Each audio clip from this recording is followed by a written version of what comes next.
Hi every one. അപ്പോൾ ഞാൻ എൻ്റെ ബർത്ത് വ്ളോഗ് നിങ്ങൾ കണ്ടിട്ടുണ്ട് എന്ന് ഞാൻ വിശ്വസിക്കുന്നുണ്ട്. അപ്പോൾ അത് വല്ലാത്ത ഒരു നല്ലൊരു ഡിഫറെൻ്റ് എക്സ്പീരിയൻസ് ആയിരുന്നു. നല്ല എൻജോയ്മെൻ്റ് ഉള്ള ഒരു എക്സ്പീരിയൻസ് ആയിരുന്നു. അപ്പോൾ ഞാൻ ആക്ച്വലി ഹോസ്പിറ്റലിൽ ഇരുന്നപ്പോഴാണ് ഞാൻ ഇങ്ങനെ മറ്റേ ഒരു വീഡിയോ ചെയ്തായിരുന്നു. ആ വീഡിയോ ജസ്റ്റ് ഒന്ന് പ്ലേ ചെയ്യാം.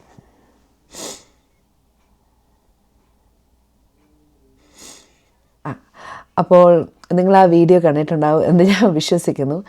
ഞാൻ ഈ വീഡിയോ ചെയ്തതിന് ശേഷം ഞാൻ എൻ്റെ കമൻറ്റ് സെക്ഷനിൽ കുറേ പേരിങ്ങനെ കമൻറ്റ് ചെയ്ത് കണ്ടായിരുന്നു, ഇതായിരിക്കും അഖിൽ മാരാർ പറഞ്ഞ സുഖപ്രസവം എന്നൊക്കെ. അപ്പം ഞാൻ ഇയാളാരാ, ഇയാൾ എന്ത് ചെയ്യുക, ഇയാളെ കുറിച്ച് എന്താ, കമൻറ്റ് സെക്ഷൻ മൊത്തം അതായിരുന്നു. വൈറൽ പറഞ്ഞ് ഇങ്ങനെ വരും. അപ്പോൾ ഞാൻ അത് പറയാൻ പാടില്ല നമ്മൾ. അപ്പോൾ ഞാൻ ഇങ്ങനെ മനസ്സിൽ വിചാരിക്കുന്നു, ഇതെന്തോ സംഭവം എന്ന് പറഞ്ഞിട്ട് ഞാൻ പോയി പുള്ളീനെ സെർച്ച് ചെയ്തായിരുന്നു. അപ്പോൾ പുള്ളീനെ സെർച്ച് ചെയ്തിട്ട് ഞാൻ അയാൾ ചെയ്ത വീഡിയോ കണ്ടായിരുന്നു. അത് കണ്ടപ്പോൾ തോന്നി എനിക്കങ്ങ് ഒട്ടും ഇഷ്ടപ്പെട്ടില്ല. ഞാൻ ഇങ്ങനെ മനസ്സിൽ വിചാരിക്കുക, ഒരു ആണായിട്ട് ജനിച്ചിട്ട് ഒരു പെണ്ണിൻ്റെ ലൈഫ് എങ്ങനെയാണ്, ഒരു ഡെലിവറി എങ്ങനെയാണ്, ഇതൊന്നും അറിഞ്ഞുകൂടാത്ത ഒരാൾ, അയാൾക്കൊരു കൊച്ചുണ്ടോ ഇല്ലെന്ന് പോലും എനിക്കറിയത്തില്ല. എനിക്ക് അയാൾ പേഴ്സണലി കുറിച്ച് ഒന്നും അറിയത്തില്ല. അപ്പോൾ അങ്ങനെയുള്ള ഒരാൾ പണ്ടത്തെ ആൾക്കാർക്ക് ഇതൊക്കെ ഒരു കാര്യമല്ലായിരുന്നു, ഇപ്പോൾ കാര്യമാണ് എന്നൊക്കെ പറയണ കേൾക്കുമ്പോഴത്തേക്കും അത് ഞാൻ ഡെലിവറി കഴിഞ്ഞ് നിൽക്കുക. ആ ഒരു ടൈമാണ് ഞാനത് കേൾക്കുന്നത്. എനിക്ക് ഒട്ടും ഇഷ്ടപ്പെട്ടില്ല. ഞാൻ സാധാരണ അങ്ങനെ ആരെയും താറ്റിയോ അങ്ങനെ ഒന്നും പറഞ്ഞ് ചെയ്യുന്ന ഒരാളല്ല. പക്ഷേ എനിക്ക് ആ ടൈമിൽ അത് വല്ലാതെ ഒരു ഡിസ്കംഫർട്ടായിട്ട് തോന്നി. അപ്പോഴത്തേക്കാണ് ഞാൻ മറ്റേ ഒരു വീഡിയോ ചെയ്തിറക്കിയത്. ആ വീഡിയോ ജസ്റ്റ് ഒന്ന് വാച്ച് ചെയ്യാം നമുക്ക്. എന്താണ് മക്കളെ വിഷമിച്ചിരിക്കുന്നത്? ഡെലിവറിയുടെ എൻജോയ്മെന്റ് കഴിഞ്ഞു. ഇനി വീട്ടിൽ പോകാൻ ഡിസ്ചാർജ് പേപ്പർ സൈൻ ചെയ്ത് വെയിറ്റ് ചെയ്യുക. എന്നാലേ എനിക്ക് പോയി 2 കിലോ അരി ഇടിക്കാൻ പറ്റുള്ളൂ. അടിപൊളി. അപ്പോൾ നിങ്ങൾ ആ വീഡിയോ കണ്ടു കാണുമല്ലേ? അപ്പോൾ ഞാൻ ആ വീഡിയോ ചെയ്തിട്ട് ഞാൻ നേരത്തെ ചെയ്ത വീഡിയോയെക്കാളും വൈറലായി. ഞാൻ ഒന്നും വൈറലാകാൻ വേണ്ടി ചെയ്യുന്നതല്ല. ഞാൻ ജസ്റ്റ് എൻ്റെന്ന് വെച്ചാൽ എനിക്ക് എല്ലാം റെക്കോർഡ് ചെയ്ത് ഇങ്ങനെ കാണാൻ വേണ്ടി ഭയങ്കര ഇഷ്ടം. എൻ്റെ ഫോൺ പോലും ഞാൻ 1 TB ആണ് എടുത്ത് വെച്ചേക്കുന്നത്. ബിക്കോസ് എനിക്ക് എൻ്റെ ലൈഫിലെ എല്ലാ കാര്യങ്ങളും റെക്കോർഡ് ചെയ്ത് വീണ്ടും കണ്ട് നമുക്ക് എല്ലാം ഒരു മെമ്മറിയാണ്, മനസ്സിലായോ? എസ്പെഷ്യലി ഈ പ്രഗ്നൻസി ഡെലിവറി ടൈം. അപ്പോൾ അതായിരുന്നു എൻ്റെ ആഗ്രഹം. അപ്പോൾ ആക്ച്വലി യോജി അവിടെ ഹാളിൽ മോളുടെ കൂടെയാണ്. ഞാൻ ജസ്റ്റ് നമ്മൾ ഇപ്പോൾ കുറേ നേരം ടേൺ എടുത്തപ്പോൾ യോജി മോളെ കെട്ടിപ്പിടിച്ച് അവിടെ ഇരിക്കുക. അപ്പോൾ എനിക്കിപ്പോൾ അതുകൊണ്ടാണ് ഈ വ്ളോഗ് എടുക്കാൻ വരെ പറ്റിയത്. അപ്പോൾ ഞാൻ ആ കണ്ടൻറ്റ് ചെയ്തത്, അതായത് പുള്ളി മറ്റേ ഒരുമാതിരി പ്രസവമൊക്കെ ഒരു സിമ്പിളായിട്ടുള്ളൊരു കാര്യമാണ്, ഇതൊന്നും വലിയ കാര്യമല്ല എന്നൊക്കെ പറയുന്നത് ആലോചിക്കുമ്പോൾ എനിക്ക് അക്സെപ്റ്റ് ചെയ്യാൻ പറ്റുന്നില്ല. ഇപ്പോൾ എൻ്റെ പണ്ടത്തെ പ്രഗ്നൻസിയിൽ ഇപ്പോൾ ജോജി ഇപ്പോൾ കൂടെ ഇല്ലായിരുന്നു. ബട്ട് ഞാൻ ഒരു സെക്കൻഡ് ഞാൻ ആ വീഡിയോ ഒന്ന് പ്ലേ ചെയ്യാം.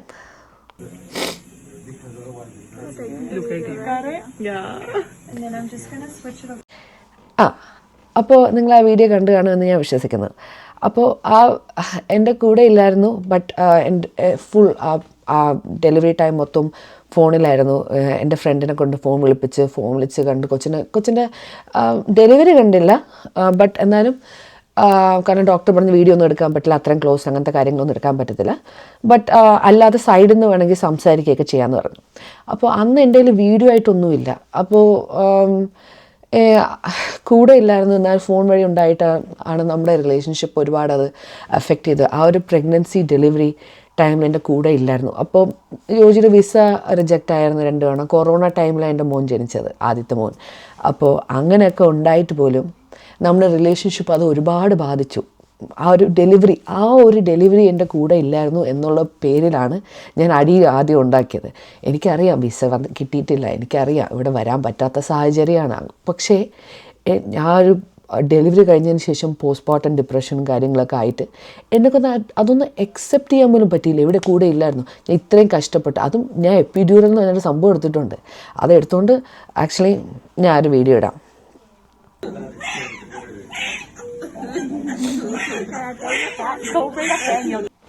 ഇതാണ് എൻ്റെ ആദ്യത്തെ മോൻ്റെ ഡെലിവറിയുടെ ടൈമിൽ. അപ്പോൾ ജസ്റ്റ് അധികം വലിയ വേദനയും കാര്യങ്ങളൊന്നും അറിഞ്ഞില്ല എന്നല്ല, അത്രയ്ക്കും ഈ സെക്കൻഡ് ടൈമിലുണ്ടായിരുന്ന ഇത് വെച്ച് നോക്കുമ്പോൾ ഇതൊക്കെ എനിക്ക് ഒട്ടും ഒരു സീനേ അല്ലായിരുന്നു.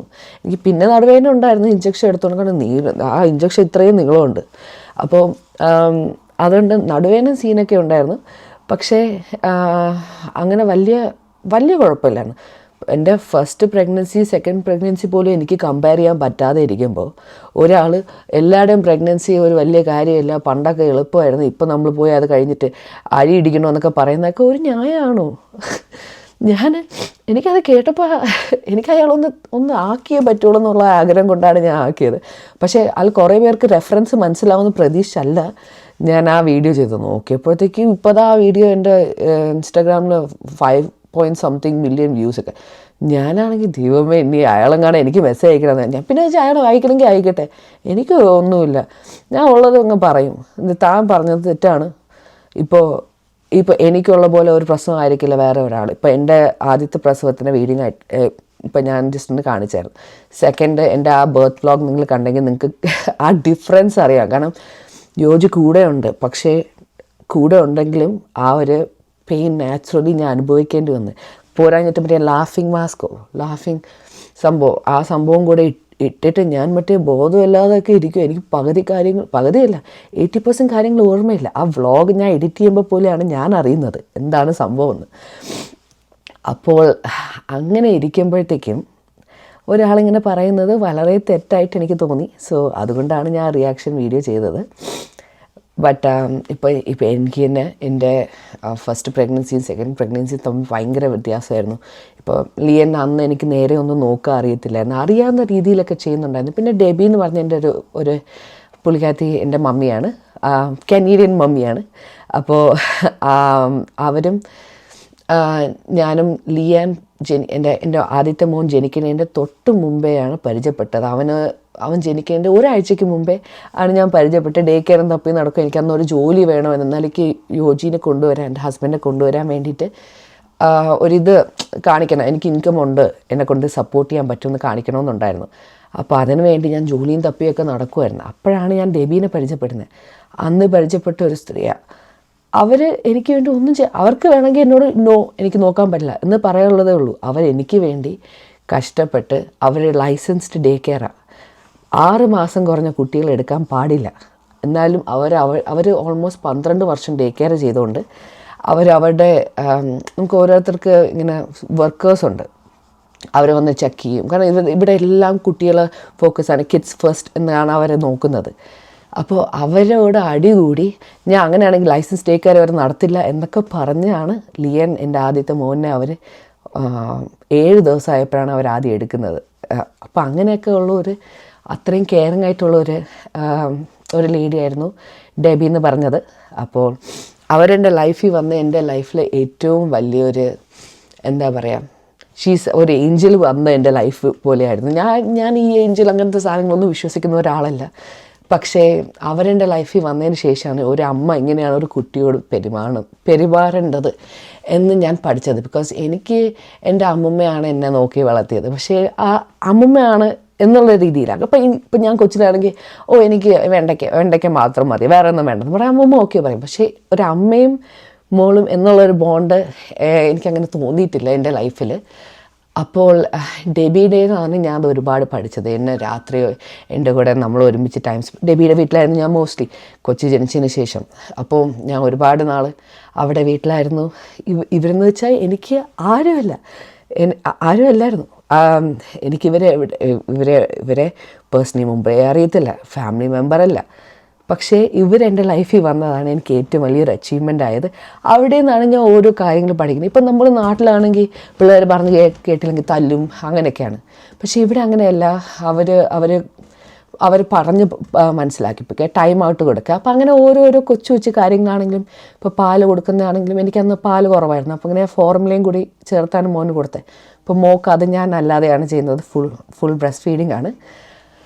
അപ്പോൾ അങ്ങനെ ഓരോന്ന് എനിക്ക് പിന്നെ മോള് ജനിച്ചതിന് ശേഷം ഭയങ്കര വിഷമമായിരുന്നു എൻ്റെ ആദ്യത്തെ മോൻ്റെ കാര്യത്തിന്. ഇങ്ങനെ എനിക്ക് ഭയങ്കര ഗിൽറ്റി ഫീലിംഗ് ആയിരുന്നു. അയ്യോ മോൻ അത് ചെയ്തില്ലല്ലോ, മോൻ ഇത് ചെയ്തില്ലല്ലോ, മോക്ക് ഞാൻ ഇത് ചെയ്യുകയാണല്ലോ, മോളുടെ കൂടെ ഞാനും യോജിയും അച്ഛനും അമ്മയായിട്ടുണ്ടല്ലോ. പക്ഷേ അങ്ങനെ എനിക്ക് ആദ്യം ഗിൽറ്റി ഫീലിംഗ് തോന്നിയെങ്കിലും അങ്ങനെ എനിക്ക് തോന്നുന്നു കുറേ പേർക്ക് അങ്ങനെ തോന്നുമായിരിക്കാം. പക്ഷേ ഞാൻ പിന്നെ സ്വന്തമായിട്ട് എന്നോട് തന്നെ പറഞ്ഞ് മനസ്സിലാക്കി. അന്ന് എനിക്ക് 21 വയസ്സ് കഴിഞ്ഞ് 22 വയസ്സ് ബർത്ത്ഡേ കഴിഞ്ഞതുമാണ് ഇവൻ ജനിക്കുന്നത്. അപ്പോൾ ഇവിടെ എനിക്ക് ആരുടെയും ഹെൽപ്പില്ല. പിന്നെ ഡെബി എന്ന് പറഞ്ഞ പുള്ളിക്കാരത്തി എന്നെ ഒരുപാട് ഹെൽപ്പ് ചെയ്യുന്നുണ്ടായിരുന്നു. അതല്ലാതെ എനിക്ക് ഒരു ഐഡിയ ഇല്ല, ഒന്നും അറിഞ്ഞുവിടാൻ ഞാൻ അത്രയും അവനെ നോക്കിയില്ലേ. അത് തന്നെ ഒരു വലിയ അച്ചീവ്മെൻ്റാണ്. എനിക്ക് വിഷമങ്ങളുണ്ട്, ഞാനിപ്പോൾ മോള് കെയർ ചെയ്യുന്ന പോലെ ചെയ്തില്ല. പക്ഷേ എന്നാലും എന്നെക്കൊണ്ട് പറ്റുന്ന പോലെ, കാരണം ഞാൻ ജോലിയും ചെയ്യുന്നുണ്ടായിരുന്നു, പഠിക്കുകയും ചെയ്യുന്നുണ്ടായിരുന്നു. ഞാൻ 2 വർഷം കോളേജ് ഈ കൊച്ചിനെയും കൈ വെച്ചുകൊണ്ട് ക്യാമറ ഓഫ് ചെയ്തുകൊണ്ടാണ് ചെയ്തുകൊണ്ടിരുന്നത്. കൊറോണ ടൈമാണ് എൻ്റെ ഭാഗ്യം എന്ന് പറയാം. അതുകൊണ്ട് എനിക്ക് ഓൺലൈൻ ക്ലാസ് ആയിരുന്നു. അപ്പോൾ ഞാൻ എങ്ങനെയാണ് ക്ലാസ് പാസ്സായെന്ന് ചോദിച്ചാൽ എനിക്കറിയത്തില്ല. അപ്പോൾ അങ്ങനെ ലിയാൻ ഒരുപാട് എനിക്ക് വേണ്ടി അഡ്ജസ്റ്റ് ചെയ്തിട്ടുണ്ട് ജനിച്ച കുഞ്ഞ് തൊട്ടേ. അതിലെനിക്ക് അവൻ്റെ കയ്യിൽ ഒരുപാട് നന്ദി പറയാറുണ്ട്.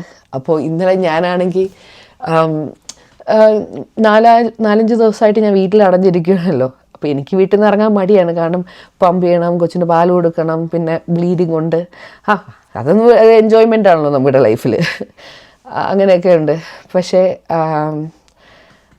എന്താ പറയുക, അങ്ങനെ ഞാനും അവനും ഇന്നലെ ജസ്റ്റ് വെളിയിൽ പോയി. എനിക്കിന്നലെ ഇതൊക്കെ ആലോചിച്ചൊക്കെ ഭയങ്കര ഒരു കുറ്റബോധം, അയ്യോ ലിയൻ അത് ചെയ്തില്ല ഇത് ചെയ്തില്ല. പക്ഷേ എന്നെക്കൊണ്ട് പറ്റുന്ന അത്രയും ഞാൻ മോന് ചെയ്ത് ഇത്രയും വളർത്തിയെടുത്ത്.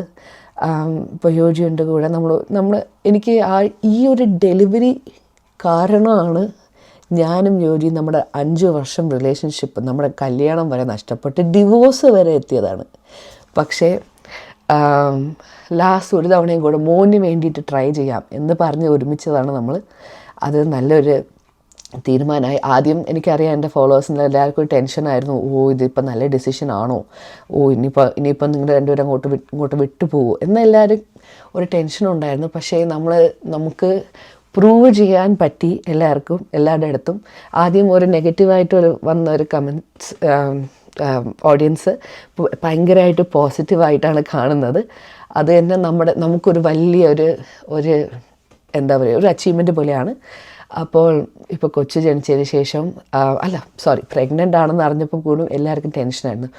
ഇത്രയും പെട്ടെന്ന് വിശ്വസിക്കാമായിരുന്നോ, അതെല്ലാവരും ഓക്കെയാണോ. പക്ഷേ എനിക്കുള്ളിൽ ഈ പ്രാവശ്യം എല്ലാം നമുക്ക് ഓക്കെ ആയിരിക്കും. ഈ പ്രാവശ്യം യോജിനെയും കാളും ഏറ്റവും കൂടുതൽ ആഗ്രഹിച്ചത് ലിയൻ ഒരു സിബ്ലിങ് വേണം, ഒരു അനിയനോ അനിയത്തി വേണം എന്ന് ആഗ്രഹിച്ച ലിയനാണ് ആദ്യം യോജിയോട് പറഞ്ഞുകൊണ്ടിരുന്നത്, ഐ വോണ്ട് എ സിബ്ലിങ്.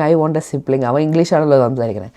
അപ്പം ഞാൻ പറഞ്ഞു, എനിക്കെന്നെ ഇമാരെ പരിപാടി ഇനിയും പറ്റത്തില്ല എന്നൊക്കെയാണ് ഞാൻ ആദ്യം പറഞ്ഞുകൊണ്ടിരുന്നത്. പക്ഷേ ലാസ്റ്റ് ആയപ്പോഴത്തേക്കും അവനിങ്ങനെ ഓരോ സ്ഥലത്ത് പോകുമ്പോൾ ഓരോ പിള്ളേർ അവരുടെ സഹോദരമായിട്ട് കളിക്കുന്നത് കാണുന്നതും അവൻ പറയും എനിക്കൊരു സിബ്ലിങ് ഉണ്ടായിരുന്നെങ്കിൽ കൊള്ളായിരുന്നു. അങ്ങനെ അവന് വേണ്ടിയിട്ടും നമ്മുടെ ആ നഷ്ടപ്പെട്ട ആ റിലേഷൻഷിപ്പിന് വേണ്ടിയിട്ടും ഉള്ള നമ്മൾ ജസ്റ്റ് ഒന്ന് ട്രൈ ചെയ്യാം. എന്നാലും ഈ മാസം ഒന്ന് ട്രൈ ചെയ്ത് നോക്കാം, ഇല്ലെങ്കിൽ ഒരു 6 മാസം കഴിഞ്ഞിട്ട് പിന്നെ നോക്കാമെന്നൊക്കെ പറഞ്ഞാണ്. മോക്ക് വെയിറ്റ് ചെയ്യാൻ ഒരു താല്പര്യമില്ലായിരുന്നു. അവൾ ആ മാസം തന്നെ ഓക്കെ എങ്കിൽ ഞാൻ റെഡി ആണെന്നൊക്കെ പറഞ്ഞ് പ്രഗ്നൻ്റായി. അങ്ങനെ ഈ പ്രഗ്നൻസി ഭയങ്കര ഡിഫിക്കൽട്ടായിരുന്നു. കഴിഞ്ഞ മോൻ ഉള്ള പ്രഗ്നൻസി നല്ല എളുപ്പമായിരുന്നു. ഇതിൽ ഞാൻ ഛർദ്ദിച്ചു, എനിക്ക് വയ്യാതായി, എനിക്ക് 5 മാസമായപ്പോൾ ബ്ലീഡിങ് ഉണ്ടായി, ബ്ലാഡർ ഇൻഫെക്ഷൻ വന്നു, അങ്ങനെ കുറേ ഇതുണ്ടായിരുന്നു. ബട്ട് ലാസ്റ്റ് ഇതെല്ലാം കഴിഞ്ഞ് കിട്ടി. മോള് ഹെൽത്തിയാണ്, മോനും ഹെൽത്തിയാണ്, ഞാനും ഹെൽത്തിയാണ്. എൻ്റെ ഒരുവിധമുള്ള ആ വയറുന്ന ആ വെയിറ്റ് കുറഞ്ഞപ്പോൾ തന്നെ എൻ്റെ ഒരു ആശ്വാസമായി. ഞാൻ പണ്ടത്തെ പോലെ പണ്ട് ഞാൻ ഈ പ്രഗ്നൻസി ടൈമിൽ ഏതോ കൊച്ച് വേറെ ഒന്നുമില്ല, എൻ്റെ ചാർജർ നീ എടുത്തോടാ എന്ന് ചോദിച്ചാൽ തന്നെ ഞാൻ പറയും, എനിക്ക് എന്നെ വിശ്വാസമില്ല, എൻ്റെ ചാർജർ എടുത്തെന്ന് പറഞ്ഞ് നീ എന്നെ പറയുകയാണല്ലേ. കൊച്ചു കാര്യങ്ങൾ വരെ അടി ഉണ്ടാക്കുന്നുണ്ടായിരുന്നു ഞാൻ. ബട്ട് ആദ്യം യോജിക്ക് മനസ്സിലായി പ്രഗ്നൻസി ഹാർമോൺസാണ്. അങ്ങനെ നമ്മുടെ എന്തായാലും നമ്മുടെ ലൈഫ് ഇപ്പോൾ ഓക്കെയാണ്. അപ്പോൾ അങ്ങനെ ഓരോരോ പ്രഗ്നൻസി സ്റ്റേജസ് നമ്മൾ ഡിഫറെൻ്റാണ് എല്ലാവർക്കും. അപ്പോൾ എൻ്റെ പ്രഗ്നൻസി എനിക്ക് വേറൊരാളായിട്ട് കമ്പയർ ചെയ്യാൻ പറ്റത്തില്ല. അപ്പോൾ അങ്ങനെ ഇരിക്കുന്ന സമയത്താണ് ഈ പുള്ളി ഈ അരി ഇടിക്കുന്നതും. പണ്ടൊക്കെ ഇതൊക്കെ ഒരു വലിയ കാര്യമില്ലായിരുന്നു. ഇപ്പോൾ എല്ലാവരും ഇതാണ് അതാണ് എന്നൊക്കെ പറഞ്ഞ് ഓവറായിട്ട് സ്കാരി ചെയ്യുകയാണെന്ന്. പണ്ടൊക്കെ എത്ര പേര് പ്രസവത്തിന് മരിച്ചിട്ടുണ്ട്. ഇപ്പം അതെല്ലാം കുറവെന്തുകൊണ്ടാണ് ഈ ഡോക്ടർ ഹോസ്പിറ്റലെല്ലാം ഉള്ളതുകൊണ്ടല്ലേ. അപ്പോൾ അത് മനസ്സിലാക്കാൻ ചില പേർക്ക് കഴിവില്ലായിരിക്കാം. അത് നമുക്ക് ഒന്നും പറഞ്ഞിട്ട് കാര്യമില്ല. ബട്ട് അതുകൊണ്ടാണ് ഞാൻ അന്ന് ആ ഒരു വീഡിയോ ചെയ്തത്. അത് ഇത്രയും വലിയൊരു പ്രശ്നമോ അല്ല, ഇത്രയും ഇങ്ങനെ എല്ലാവരും കമൻറ്റ് ചെയ്യുമെന്നോ ഇങ്ങനെ ഒരു കാര്യമായിട്ട് വരുമെന്നോ ഞാൻ പ്രതീക്ഷിച്ചല്ല ചെയ്തത്. But yeah, this is my reaction video. അപ്പോൾ നിങ്ങൾ എൻ്റെ ബർത്ത് വ്ളോഗ് കണ്ടു എന്ന് ഞാൻ വിശ്വസിക്കുന്നു. So I hope you guys continue watching a vlog. മോൾക്ക് ഇപ്പോൾ പേര് നമ്മൾ പുറത്തേക്ക് പറയുന്നില്ല, പക്ഷേ വീട്ടിൽ നമ്മൾ നില എന്നാണ് വിളിക്കുന്നത്. ലിയൻ നമ്മൾ വീട്ടിൽ ലിലി എന്നാണ് വിളിച്ചുകൊണ്ടിരുന്നത്. അതവന് ഇഷ്ടമല്ല, അതുകൊണ്ടാണ് നമ്മൾ അവനെ ലിയനെ തന്നെ വിളിച്ചുകൊണ്ടിരുന്നത്. പക്ഷേ മോൾക്ക് നില എന്ന പേര് വീട്ടിയിട്ടേക്കുന്നത്. ഞാൻ നാട്ടിൽ വരുന്ന സമയത്ത് നമ്മളൊരു നെയിമിങ് സെറമണി ചെയ്യാതിരിക്കുന്നുണ്ട്. അപ്പോഴാണ് അവൾ ഒറിജിനൽ പേര് നമ്മൾ അനൗൺസ് ചെയ്യാൻ പോകുന്നത്. ഞാൻ നില എന്ന് ഇപ്പോൾ ഇട്ടില്ലെങ്കിൽ ഇടയ്ക്ക് എങ്ങാനും ഞാൻ വ്ളോഗിൽ അറിയാതെ പറഞ്ഞു പോകും മോളുടെ പേരിങ്ങനെ. മോള് ഇപ്പം നില, നിലാന്നൊന്ന് പോയി നോക്ക്, അങ്ങനെ വല്ലതും പറയുന്ന സമയത്ത് ചിലപ്പോൾ ഞാൻ അറിയാതെ പറഞ്ഞു പോകും. അപ്പോൾ നമ്മൾ ഈ നെയിമിങ് സെറമണിക്ക് വേണ്ടി ഇത് മാറ്റി വെച്ചേക്കുകയാണ്. അപ്പോൾ ഐ ഹോപ്പ് നിങ്ങൾ എൻ്റെ വീഡിയോ കണ്ടിന്യൂസ് കാണുന്നു എന്ന് ഞാൻ വിശ്വസിക്കുന്നു. So please do like, share and subscribe. Bye bye.